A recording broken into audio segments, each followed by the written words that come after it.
So John McCain comes back today. Caitlin, tell us what you think about this. How important is McCain's vote to come back? It's critical. I mean, this bill needs every single vote it can get. There is no room for error here, especially as we know that Senator Collins of Maine is not going to vote to proceed, and Rand Paul is iffy, and as well as some others. I'm not sure, though, that the president putting this kind of pressure is going to make a difference, though. I mean, the senators who are opposed to this so far, or who are reluctant to support getting on this bill, are, thinking about their constituents, and in their respective states, that's what they're hearing back home. Yeah, so but what does it say to his constituents, the president, all those people who wanted someone to come in and shake up Washington? It seems he's talking more to them than the folks in Washington. Right, exactly. And we saw this throughout the campaign and earlier this year, where he's kind of separating himself from the party in some ways, kind of. Or they're separating themselves from him. Right, exactly. So it remains to be seen. But this vote is very tight. The fact that John McCain is coming all the way back, though, suggests to me that they think that they're close enough to have this go ahead. I don't know how you can be a GOP senator and not at least vote to proceed to debate on this.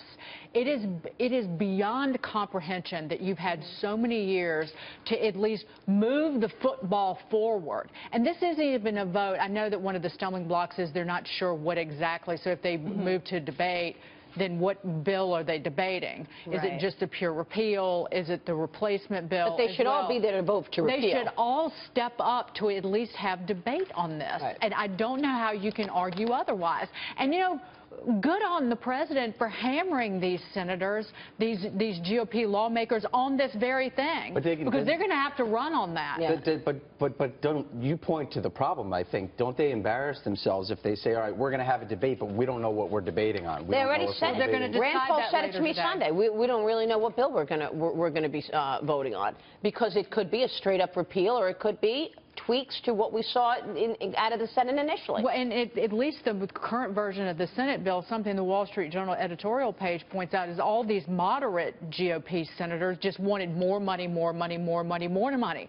And they've gotten it. That stability fund to shore up the ObamaCare exchanges, in the second version, it roughly doubled to $132 billion, plus $45 billion in opioid addiction funding. How much more money do they want? And they still won't step up and commit to voting to debate. This is another problem, is does anything fundamentally change when they repeal Obamacare and they replace it with something that looks a lot like Obamacare? Yeah, right. But look, whoever doesn't vote on this, they will have that legacy of telling constituents, yeah, I allowed Obamacare to continue to function or dysfunction. And I think the whole debate is more a test of governance, right? Republicans need to show that they are able to govern, having the majority in the House, in the Senate, and now the White House. I mean, the White House was supposed to be this final puzzle piece for Republicans campaigning for 7 years, but a lot of them are finding that it's harder and harder to take away something that's already ingrained in Caitlin, let me ask you this.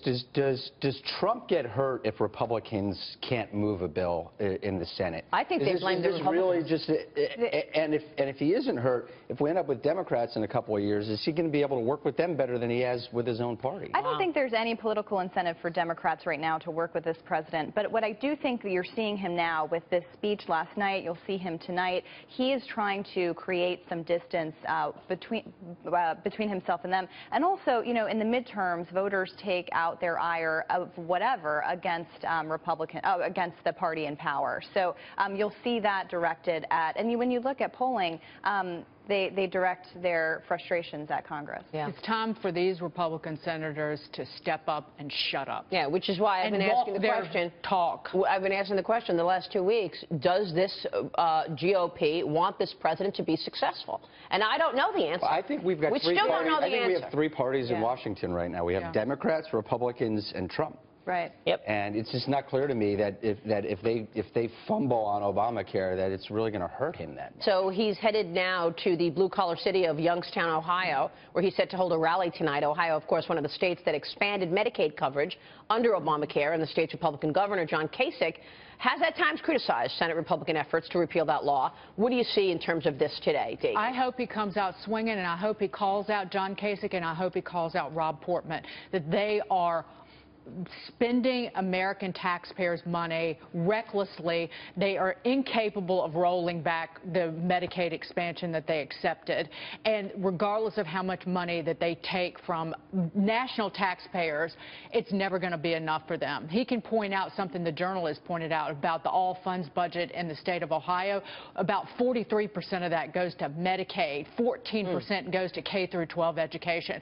So think about your priorities, John Kasich, who's still bitter about not getting the nomination. That's the thing. I think there's still bitterness on the part of some of these guys, and they just refuse to work with this president. Right, and I'll push back on something you said. This bill, as flawed as it is, the second version of the one in the Senate, it does try to seriously and deeply cut a major entitlement, or at least cut the growth of it. Cut the growth. Cut the growth of it. But again, that is a tsunami. Medicaid, Medicare, and Social Security, at least they're trying to do something. If they can't do this, is it? No, I'm saying that this is an important first step to rolling back. This is the fastest growing entitlement, Medicaid. You use a word that's hard for Republicans, and that's cut. What they need to be emphasized is reform. What they're talking about is changing the way Medicaid works. When you say cut Medicaid, it blows up in their face. They're cutting the growth in spending in Medicaid is what by that bill reforming the way the program works. Fine, and putting more pressure. These entitlements haven't been reformed. I mean, yeah, that's fine. You can that's call what it they're talking reform. about doing. And if they want, if the GOP governors, they want more control, well then, buddy, you're going to get it in this bill. Yeah. All right. Well, look, we are fired up this morning.